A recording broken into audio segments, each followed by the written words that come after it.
First and many other such organizations in the industry. And we realized a need for not just being a network sponsor, but also how can we be in the space of security, doing something valuable, which you can really appreciate. So we came up with this mobile rack, right? It's about 150 kilos, roughly. When you talk about the weight, the reason why I'm mentioning the weight is we need to ship this hardware, right? I know that sounds conventional, but yeah, this is one of those things that we do being a sponsor. We ship our hardware to those strategic conferences where we need to protect the conference, right? So we ship this hardware, and what we have in this hardware stack, right? We have a bunch of networking solutions, and it's hardware and software, and also we have some security solutions built as part of this rack, right? And we have been doing this in major conferences, including those which Cisco has been a network sponsor for, something like the London House of Olympics in 2012, and some other, and almost every annual conference with FIRST, we have been there doing the monitoring. We were also there earlier this year in Edinburgh doing this as a service. So we're going to talk about some of the interesting incidents that we saw as part of our experience. So let's look a little bit deeper into what we have as part of this stack. As I said, mainly we have networking devices, and we have a few software-based security solutions, right? So you have the layer 2 switches, and you have the LAN controllers, access points. All of these, help enable, the pervasive connectivity to a conference network, right? And we also, in the back end, work on work with the hotel to kind of set up or ride up over the Wi-Fi network that they have. Sometimes, if it's not strong enough, we also look at getting a separate internet connection, a dedicated line, where a dedicated connection to make sure we have complete control over the internet infrastructure there. Then from a software perspective, then you have the umbrella, Cisco's umbrella and the Stealth Watch to gain visibility from a network side of things. And also we have the SIM, which is Splunk. We use Splunk in our enterprise. We use that as well as on a virtual machine. And all of these we host on a Cisco UCS box, so we could run all these software applications. While, as I said, logistically it's a dependency to ship this rack to different offsite locations. We need to care about how can we do this more efficiently in future. Therefore, we're looking at leveraging Meraki in future. We started to do this earlier this year in Edinburgh. Meraki gives us the unique ability to kind of integrate a number of networking solutions, as well as from a security point of view, you can have capabilities to not just look at malicious traffic, but also block them based on setting up some custom policies. So another aspect of Meraki is it enables us to do this from the cloud instead of shipping the hardware. So it helps us to scale to many more conferences, right? So we could just do this remotely, sitting in our location without shipping the hardware, or maybe a minimal set of hardware to the conference location. So that's the future we are looking at. Let's see a bit about the architecture here, right? At the right, you have the conference location, a bunch of access points and the users there.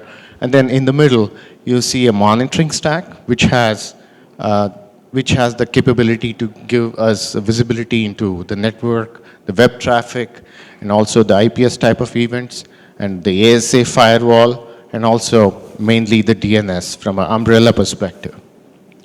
So where do all these logs go, right? We VPN back into Cisco. We have a VPN tunnel back into Cisco, where we are looking at all this log aggregation in Splunk and looking at how do we create playbooks out of these logs and run threat plays against them. We also leverage these technology platforms there. We also leverage the technology platforms there to do the attribution and remediation, right? When you talk about remediation in the context of a conference, it's not like, there's no chance of a reimage or even getting to the user and saying, hey, your machine is infected. All that we do here in the context of a conference is block the malicious traffic and make sure that the infection is not spreading to others on the network. We track all of this in our incident management tool. And before doing all of these, right, while this is a functional architecture, before getting into all of this, we make sure we have the consent of the user. And, when somebody's signing up on the Wi-Fi, we just make sure we take their consent to monitor the traffic from their devices. All right, let's look a little bit around what kind of data sources do we use actively to build our playbooks here. And you can see here from a network perspective, as well as from a web traffic perspective, IPS. Let's look at it a bit. Yeah, in the context of conference, we have mostly seen the web activities and network flows or malware activities, and and what we use here, mostly the umbrella, which secure the DNS, provide the DNS security. We have Meraki, which provide the web activities and attributions. We have IPS. We have look at the net flow data from the Stealth Watch, and identity service we use to attribution or a layer 2 authentication. So all these sources, data sources, help us to build our playbook, intelligent playbook, to detect, attribute, and contain these incidents. So let's look at little more about these capabilities. So Umbrella, as Umbrella blocks malware, its block malware reaches to your network or your endpoints, and it has an intelligent this proxy uses the intelligent proxy to check the risky domains. And in fact, if some machines is infected, it blocks the back connection with the command and control. And Meraki, the next one, Meraki. So in Meraki, it's a cloud network solution which centralized management, provide the management, visibility, and control. And you just need to hook up your Wi-Fi, and it will connect back to our Meraki cloud. And it is very easy to deployment also, which is provide you configuration and just a quick go, and you are set up with whole suite of securities. It provides you the intrusion prevention, malware, web services, all features together in a suite. Next, firepower. So apart from firewall capability of this firepower, I'll just talk about 3 points. One is integrated security architecture. What does it mean? It's like Telos collect all billions of endpoint data and provide advanced malware signatures and provide IPS URL base of data feed back to the firepower. And then we have automated threat containment, which provide automatic containment of malware through ICE capabilities. We have automated advanced malware analysis, which we have an advanced malware protection, which integrated with the IPS, and based on the rules, we can filter out those malware activities. Yeah.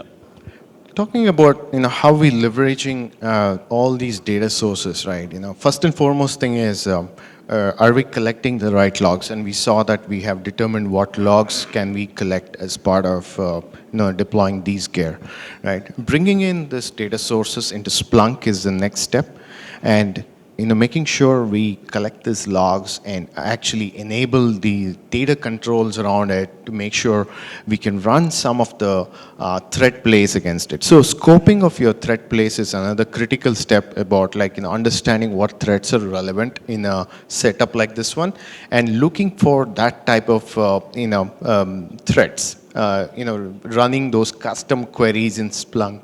And In Cisco's environment, we have about 476 different threat plays which we are running today.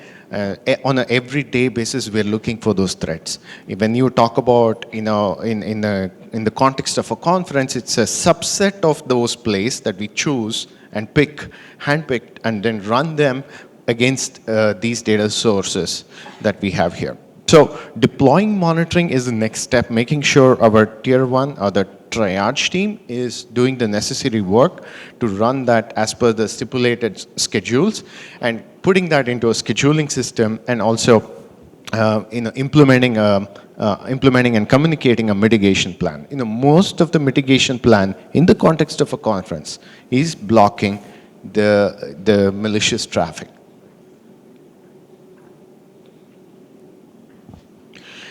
Here we come to talk about the interesting part of how we share our incident stories. This is not an example. This is the real incidents that we see in our experience of monitoring conferences since the last 12 years, right? We picked a few which we thought are interesting. Let's get into the DOS attack.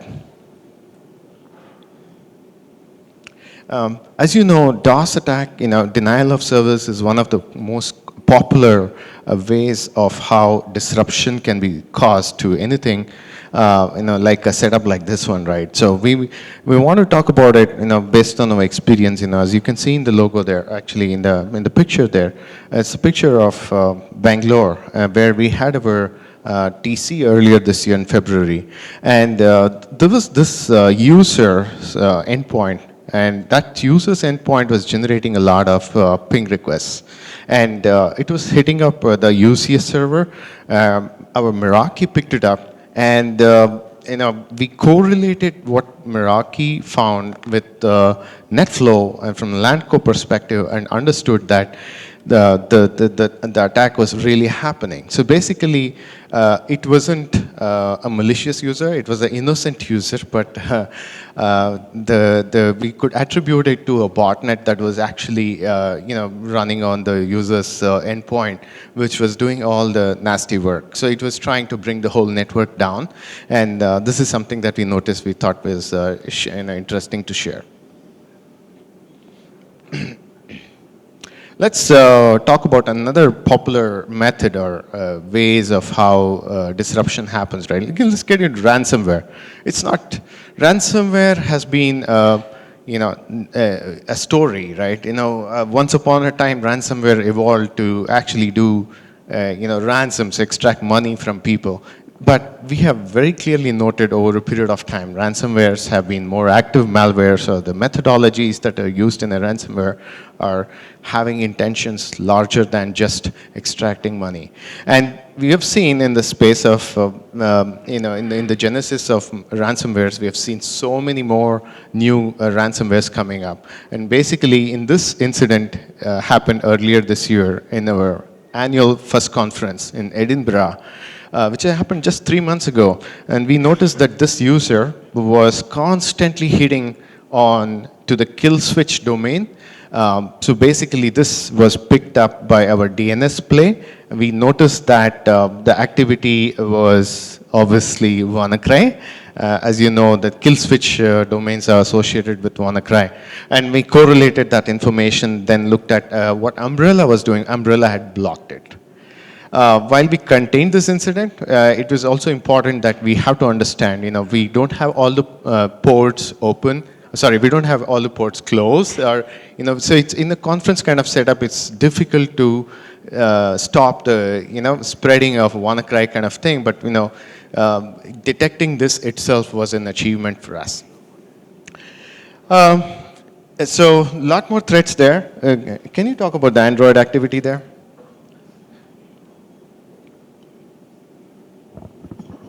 Play the Android. Yeah, previously we have seen this in this year in our conference. One of the user device which was connecting to the command and control domain, and later we analyzed that and we see that that device has a old end of life OS, that is Android 4.4, and then look at the Meraki, which provide that attributions, and then we have blocked that, and that helps us to see all the logs of all the applications, and we block that. We created a rule to block all the devices which has more vulnerabilities.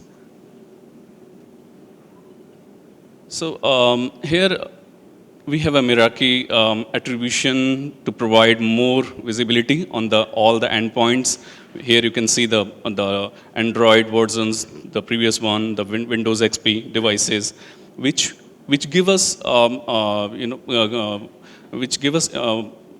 create a rules upfront and block these devices and reduce the incidents.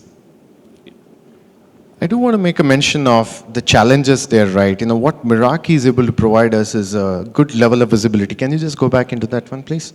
If you look at it, right, we are able to identify the different types of operating systems that are connecting to the Wi-Fi network. We can even get to the level of detail of the Android versions that we're connecting, and we know a lot of vulnerability exists in the older Android versions. And you can have custom rules set up within Meraki to kind of block a lot of these on the fly, right? It really helps us stop a lot of things otherwise would have been malicious activity on the network. All right, let's move on to how we create value out of all of this, right?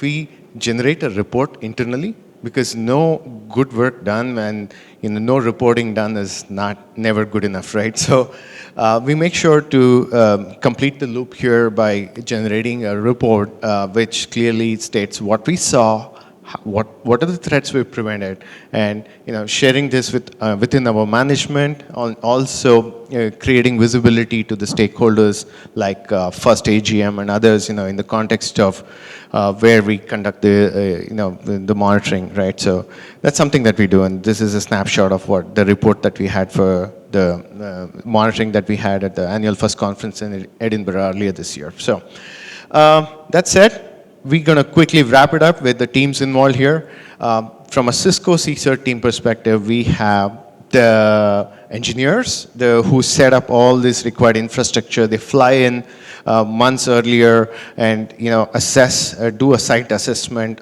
where the conference is happening, the hotel, and then even get in a dedicated line and all those kind of things.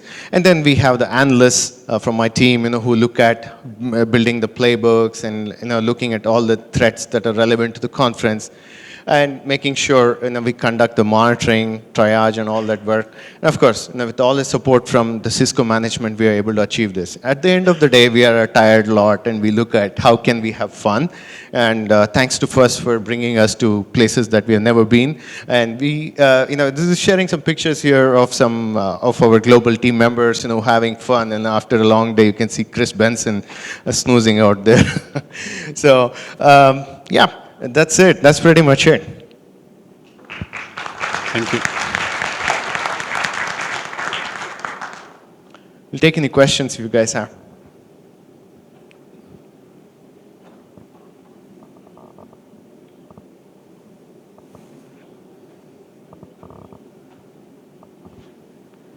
Thanks, guys. Thank you. Thank you.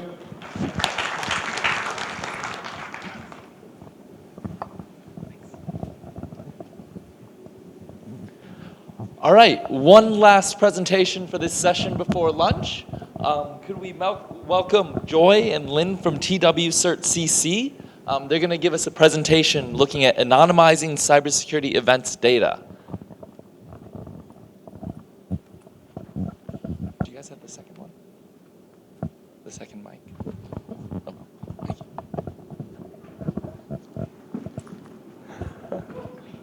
you. Thank you, Cliff.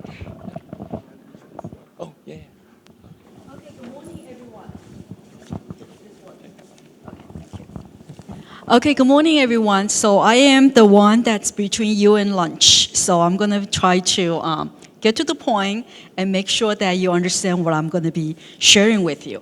The topic for today is anonymizing cyber event data. This goes back a little bit about why we are doing this. I was actually working in a research institute prior than joining TWNIC. And we were doing a lot of the cybersecurity research. And as you know, that one of the very important things is to having that ground truth. So we do a lot of the lab works and we have different methodologies and doing various things.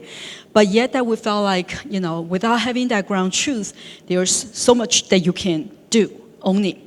And so Chih-Hung and I, that we both actually joined TWCERT, TWCERT, which is doing the country for the national cert, and we coordinate with many things because we felt like, okay, with after so many years of research, it's nice to go to the front line, look what's happening in the real world, and working with others about what the security world is. And earlier session, if you were here, you will remember that people talk a lot about the trust. Without the trust, we are not building anything that we can really benefit to many of the things. So when we are looking at the cyber event data, and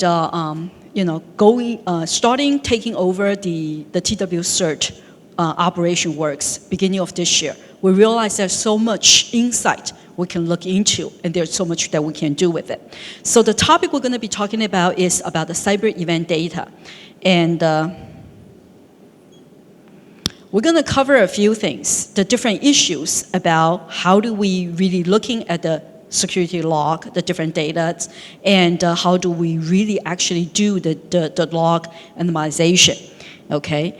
And as I said earlier, when we are looking at the cybersecurity data, the more and more use of the information or the internet, the IoTs and others, that we will realize that more and more data that we are creating, more and more logs that we are creating, many of the different sites may or may not be able to capture all the information from the previous log. But the log presents a lot of information that people can actually do research with it. And they can do the intel sharing, the information sharing. A couple of years ago, in Taiwan, that there was a very big initiative about open data. What we are talking about is that there are so much data out there. If we can actually utilize the data to give some value on top of it, that will be something really, really nice to do the analyzing, to do a lot of the statistic works, and to really build some knowledge out of just the data, the native data itself. So that's a wonderful idea. And then we start thinking about when we have all this data, how do we protect the user information, the identity? So those were some of the big issues over the last few years, and I'm sure it's happening everywhere. Earlier, yesterday, we know that Thailand is trying to moving into the digital 4.0, whatever that's 2.0, 3.0, or even further. Every country that when we are going to this digital economy, more and more data we are creating. So how do we actually protect the usage information, especially the identity of it? And yet that make use of the data that we have is going to be very important. So when we are looking at the cyber event data, that's even more advanced, that what can we really do so we can keep enough information, the identity of it, and make use of it, and make sure it's really valuable. So this is really an important topic that we are talking about. So when we are saying about, utilize the data, make some value added to the data, that yet that there's a lot of the regulation that's coming to really tie my hands and my, and not allowing me to do more things. So the privacy awareness has been really, really a big important thing. I think it's all around the world. Without speaking about the other different countries, I think each one is going to be very unique.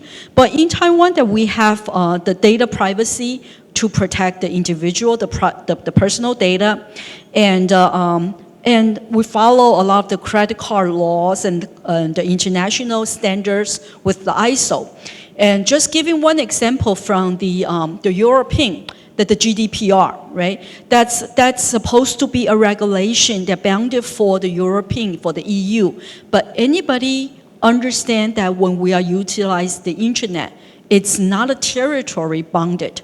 So if I have a customer whose data information is from a European citizen, I am bounded to the GDPR. So many of the things like this that tells us that in the cyber world, there's no limitation. So how do we actually be able to utilize the data? I'll give you one example in Taiwan that when we are looking at the tax data, okay, there's two things that people are trying to do in our local governments. One is on the tax, one is on the health data. Because we have this health policy insurance for every citizen and foreigner stayed in Taiwan. So they're actually having lots and lots of data with each individual's health records and all the information related to it. But this one is particular for the tax data, okay? So there's two things on the tax data that when we look at the data. So first we want to identify if that's a direct identifier for all the different data elements. If it is a direct identifier, which means that you can actually look at the data and find out who the person is, like for example, from our personal ID, like a social security number, or with the name, the full name itself. So if this information can be able to linked or related to that individual, then this field will have, if doing whatever the process that we are doing or for the analyzing, we needed to kind of like master and the pseudo-anonymize it. Otherwise, if it's not a necessary data or column, we just basically delete it. So this is one of the ways that we are trying to protect the data.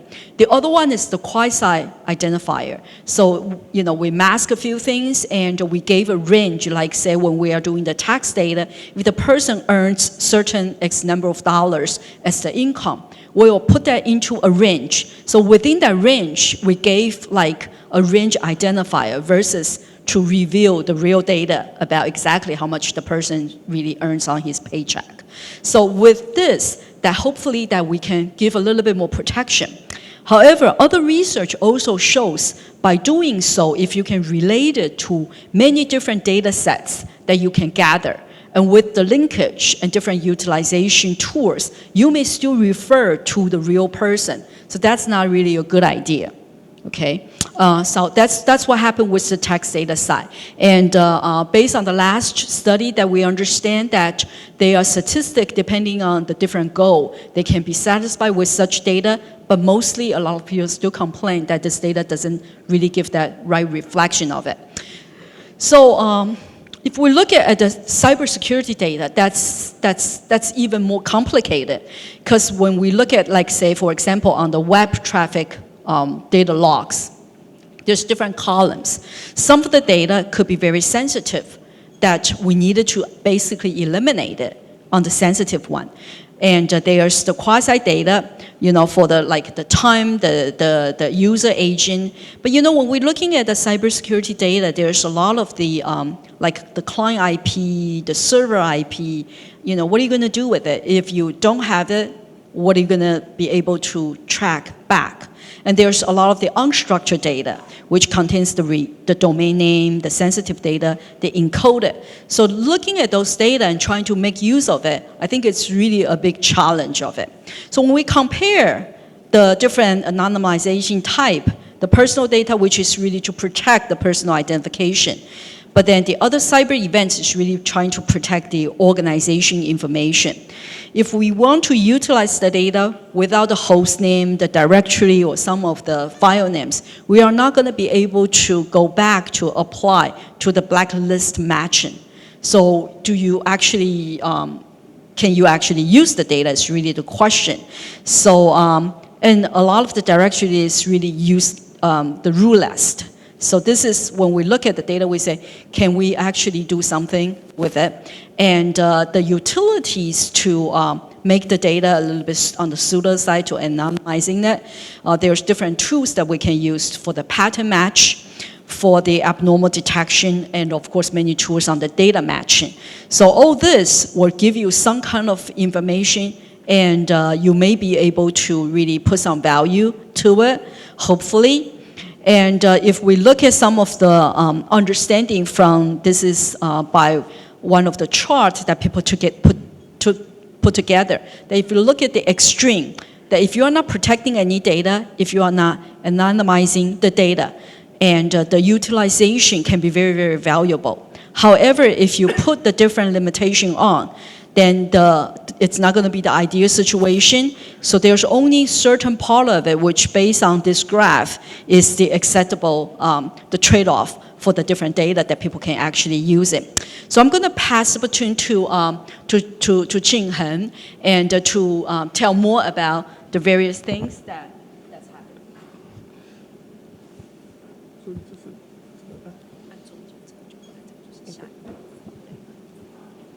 Okay, then I will introduce some privacy model and apply such a privacy model to our cybersecurity data set. The privacy model are a property or data set which are usually used to describe the data set's level of anonymity. A data set is K-anonymous if every combination or QID occurs in at least different rows of the data set. This method avoids attack focusing on links closing the fields due to integrate single fields. For example, we have a sample data or healthcare with name, age, zip, disease fields, and each row represents a specific push patient. The name field is usually removed to protect patients' privacy. Even though if someone is 25 years old and live in zip code 637, we will know he got the flu based on this data set. We made a setup that the K is 2 and the field of DID are age and the zip code. Then we generalize the age with 20 to 30 and the zip code.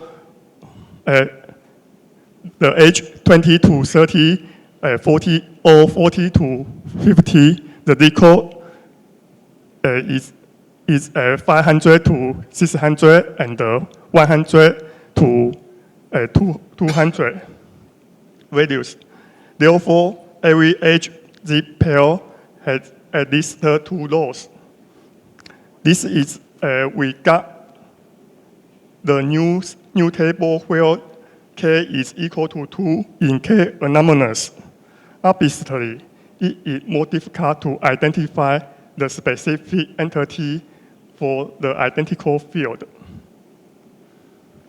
The error diversity method is evolved from K anonymity after diversity or sensitivity field was added, because all K people identified by a decent set of the different fields might be associated with the same value. We need diversity within the group identified by the fields. Error diversity requires at least K kinds of value are in the sensitivity field, according to the QID. For example, if the value of age, zip, and the disease fields are the same, we will know the disease of some patient in 40 to 50 years old, and the zip code 100 to 200 is cancer based on this data set.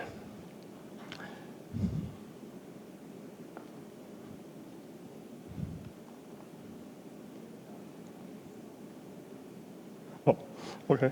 The differential privacy is a privacy protection skill based on distorted sensitivity data by adding noise to the original data. Therefore, it is hard for attackers to recognize the original data.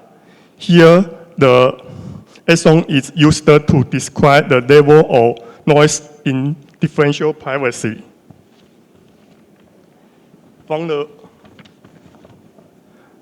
figure shows the density distribution of Laplace noise, because the ASON is inverse proportion to B. The smaller exon means the bigger B. From the figure, we can find out that the smaller exon is the bigger the noise range will be, and the privacy will be better protected.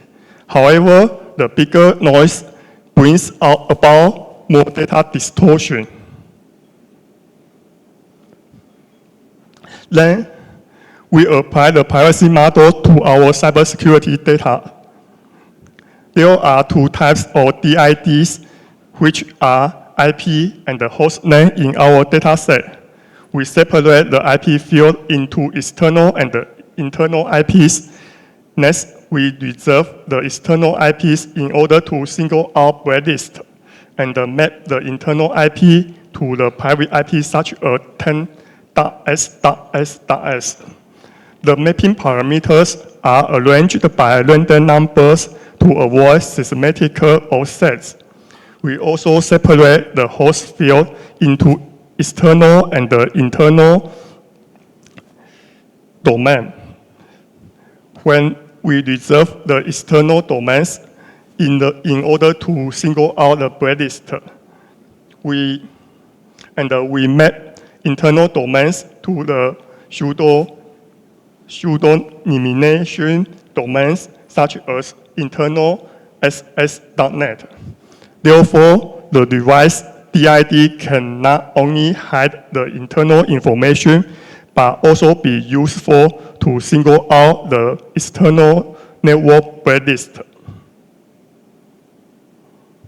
Next, we process the QID field. There is no sensitivity field in our data set. Therefore, we apply K-anonymizing method to the time and the user agent fields. To meet the K equal to 22, we convert the time accuracy from milliseconds to seconds in the time field. And we also suppress the EAB to start, which appears one time in user agent field. The URL is hard to deal with because it is an unstructured data. We divide URL into protocol, host, directory, file name, parameter, and the value parts. We don't care the protocol part because it is not a sensitivity data. The host part can be processed in the same way as DID. For the directory and the file name parts, they can be replaced by another same length characters. For the parameter and the value part, we build the sensitivity signatures to replace the sensitivity data such as username and the password in our data set. We also try to decode the encoded data. However, there is no perfect way to de-identify this unstructured data. For the other numerical data, such as packet upload, packet download, byte upload, byte download fields, we use the differential privacy method to avoid unintentional sensitivity information leakage. The figure shows the density distribution of packet download fields for a specific website. The horizontal axis is the number of packets download from this website. The axon represents the additional noise range which is added to data. As you can see from this figure, the smaller the axon, the more distortion the density distribution is. This talk discussed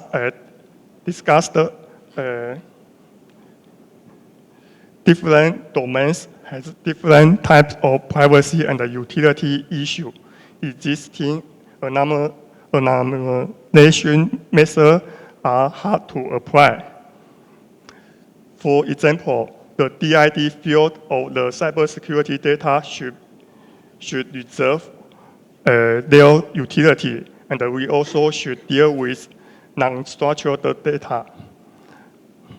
The non-structured data is more complex and hard to completely anonymize. Therefore, it is recommended to limit the access to the unstructured data. The future work is evaluate the utility of anonymous data. Yeah, let's conclude my presentation. Thank you.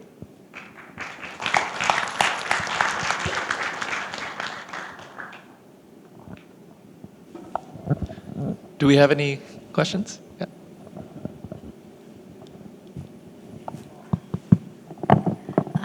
Thank you very much. I'm very interested in data analytics. That's why I'm thinking about that. How about the outlier patterns? But sometimes we summarize this information, we'll lose some important patterns. They are, we determine the threshold value, but some are very negligible, but they are still important clues and something like that.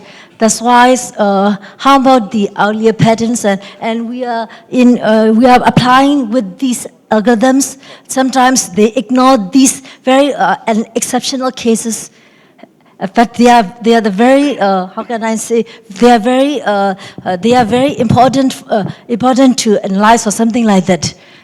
Yes, I think that there's a lot of the future work that we are thinking about doing it, and it's very interesting that when we are looking at what we have done with data, primarily I think there's two sets of data, as I mentioned earlier, because there were some text data it was available for us, so we were able to do different things and use the different utilization and tools to kind of like relate it and to see if it was able to retrieve back to the original data.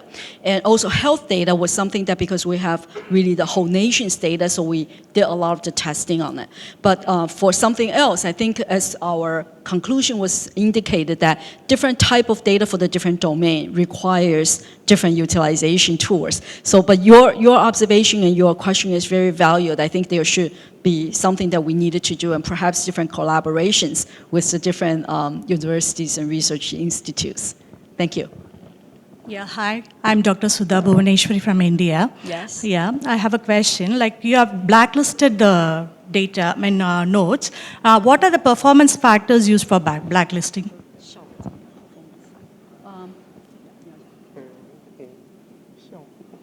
I think that Yeah, it depends on the anonymity and the utilities. Yeah, if we need more utility, then we need to perform more privacy protection.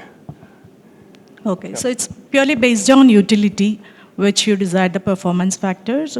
Right. The utility plays a very important part, if I understand correctly. I think that the performance really depends on how much different utilities that we can use as a combined method to do so. Because earlier in the stage that when we are using like just say one or two utility, trying to reverse into something that the performance was not as good as later that we realized that either we tuned the utility, modified it, and be able to really tracking through, then the performance can really get through very good. However, I have to be very honestly to admit that so far we haven't been able to say that this is 100% on the anonymization. So still, that's why when sometimes that, like for example, I know that some of you guys sitting on the floor that are more security sensitive, when you actually go into places like in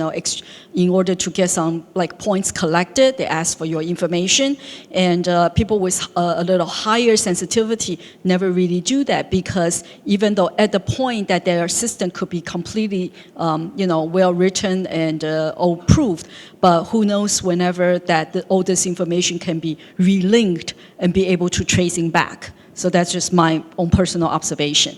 Thank you. Thank you for your comments. Thank you. Thank you.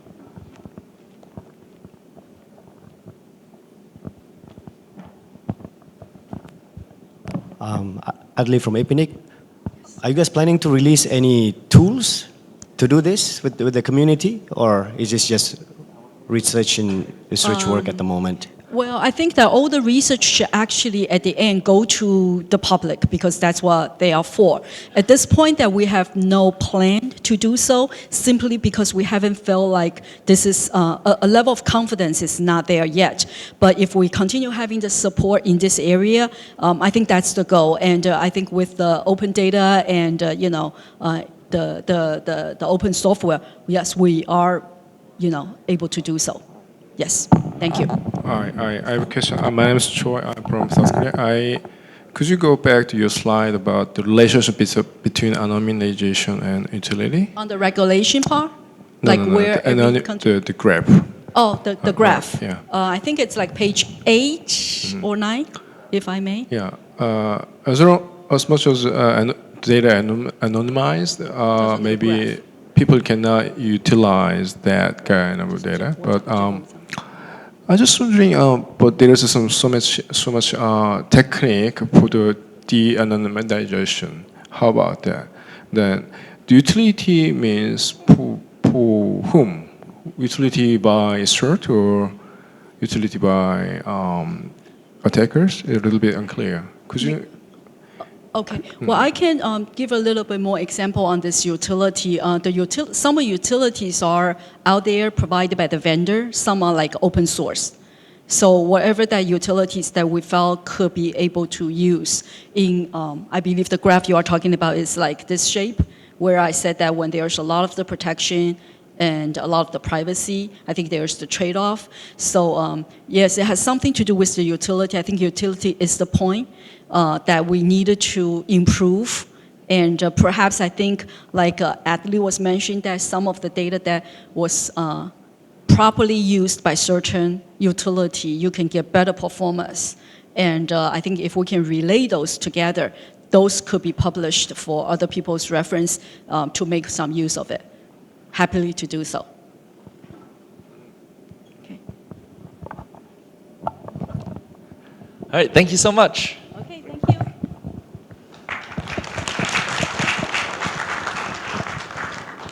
All right, that was the last session for this morning. If I could ask all the speakers from this morning, but also from this afternoon, to come to the front for a photo. For everyone else, everyone is welcome next door for the Women in ICT lunch. Otherwise, there's more lunch on the first floor at the same place as yesterday. And we'll be back here with some more excellent security content at 2 p.m. So see you guys then.